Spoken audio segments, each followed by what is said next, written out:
Good morning. We are here today to do an installation video on a 2018 Kawasaki H2 SX SE. We're going to be installing Murphs Bar Risers in the hopes of raising the handlebars up and back a bit for a little more riding comfort. Murph's kit includes the following pieces. We have the two machined aluminum bar risers, two factory Kawasaki bolts with the Loctite installed, and an L bracket, which will allow us to move the hydraulic hose junction block for the ABS system over to the right and up to allow clearance for the relocated handlebar position. Since we're going to be removing the handlebars and they'll be coming back, obviously they can't come off because of the wiring and the hoses, we need to lay them against the motorcycle. And to prevent damage to the painted surfaces, we're going to be putting some towels down in the area to protect the body surfaces as we lay the handlebars. I would suggest some big towels, such as this, in the area here.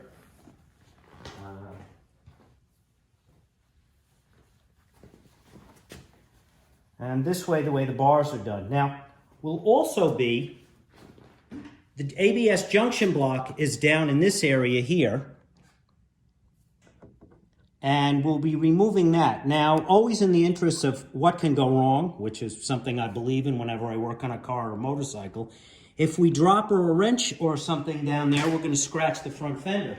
So I would recommend taking another cloth and putting that over the top of the front fender in the area under the ABS junction block.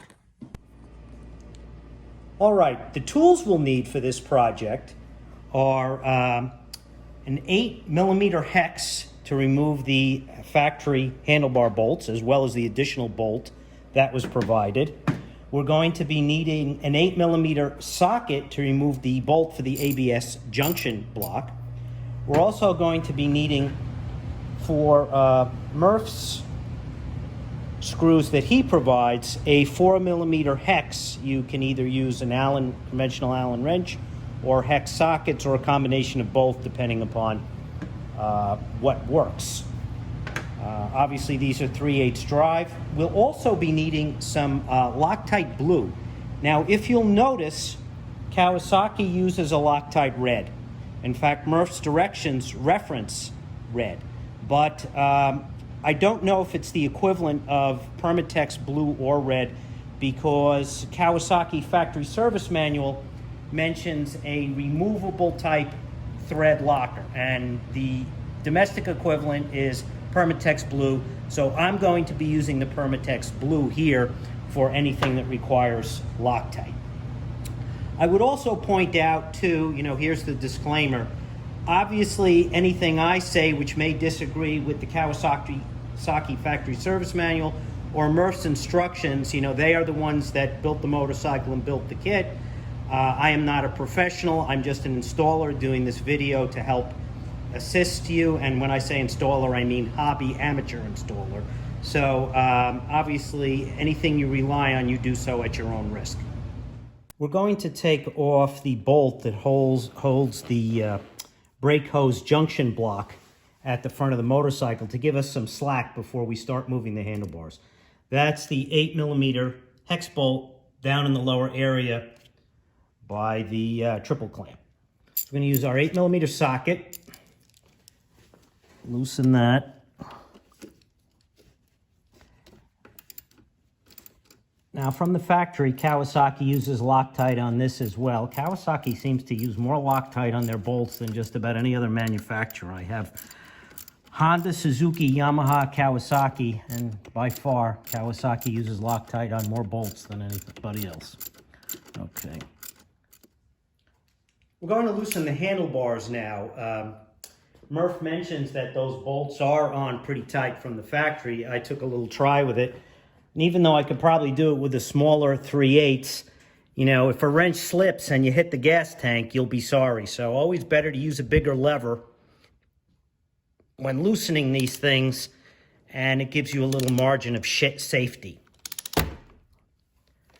I'm going to loosen these up now. I'll loosen them both up, And when I have them lying down on the towels, we'll move on to the next step. Murph's instructions mentioned that the electrical cables will be somewhat limited in their movement because of a rubber band that's around the fork leg. And it's true, you can see how it sort of limits what we can do there. So the rubber band is looped around and on a small bolt post under the upper triple clamp. If you can use a hook device like this to catch the end of the rubber band and take it down, this way you can remove it without damaging the rubber band at this point and give you a little more clearance. You can see we have the Murphs left side bar riser. How that works, there's a pin that goes in this notch to control movement. It would slide in there like this, so. And then the handlebar, we'll get this out of the way so we don't scratch anything, will come up.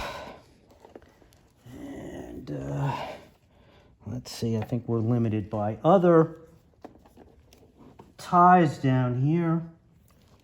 See, we can't go all the way up on this. So we're going to take a break, find out what's in the way there, and we'll come back. The wiring harnesses were restricted by a small tab that comes down. If you just push the wiring harnesses down and move them to the left, it should give us enough clearance to move the handlebar up and to the back. The bar riser itself, as we can see, fits in a pin here in the bottom. And the handlebar will then go up into the relocated position here like that. If you take a look, you can see how the difference between the left and the right, giving us the rise and the pullback that we're looking for. Okay. We'll be adding some Loctite, blue Loctite, to the original bolt that was taken out since it's been used. It doesn't take much Loctite to use, and again, I'm using the Loctite blue. Putting that bolt in the lower one.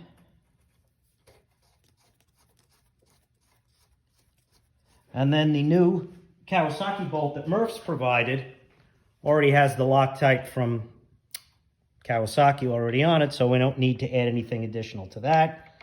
Put that in. Always do things finger tight because it helps ensure things are not cross-threaded as much as you can get it in. And we take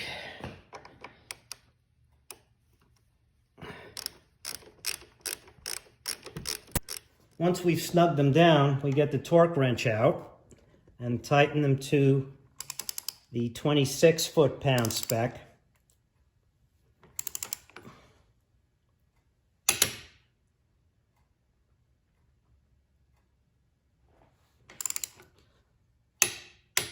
Okay.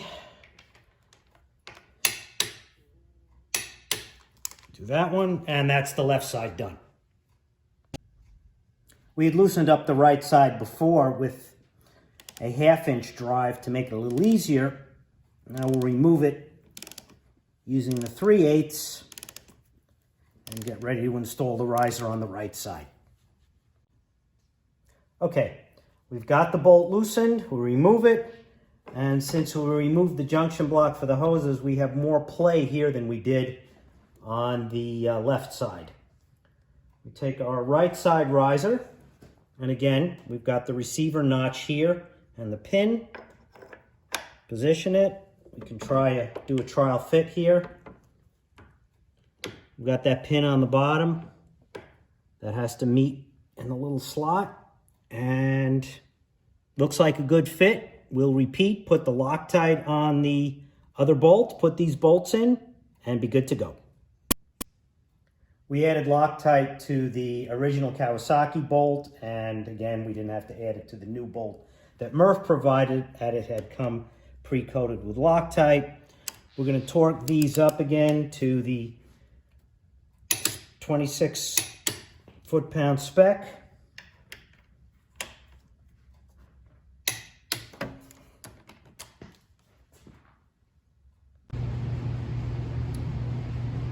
The L bracket that's used to offset the junction block for the hydraulic hoses has one end with a hole that's not threaded and a threaded end.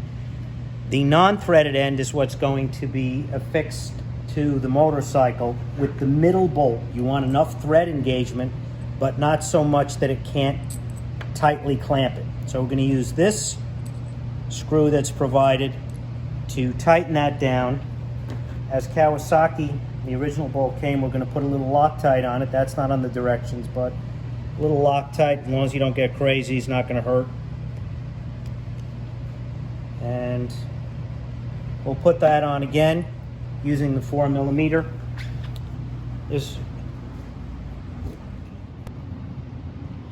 You can see the factory mounting boss has a raised end that fixes the angle that the bracket goes on, just like it did with the mounting block. So obviously it should be flush on the base, and it will be held in position by that raised back portion. We'll mount this in. Sometimes if you have these little spinners, they're handy because it's a little tight to work a 4mm ratchet all the way in. And we'll do that, and then we'll get just the ratchet to snug it up a bit. We'll put that in.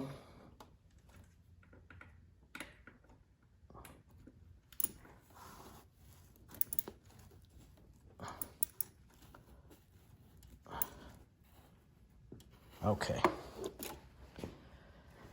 Then we'll get longer mounting bolt.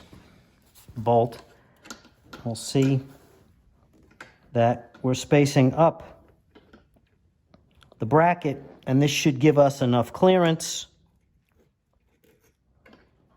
to move the handlebars back and forth once we tighten that down.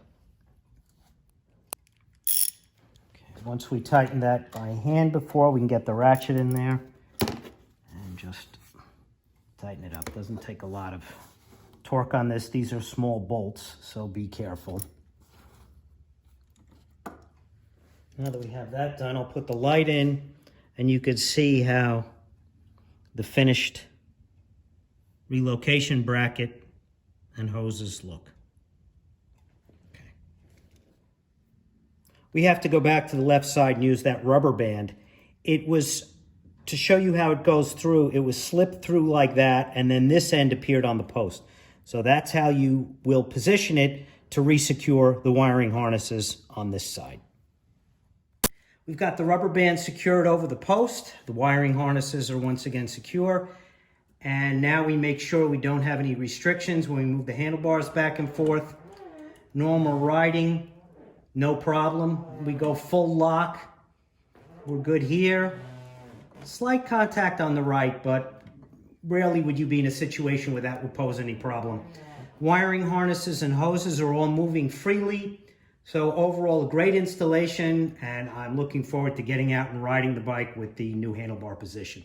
Thank you for watching, and hopefully your installation is as smooth and quick as this one went.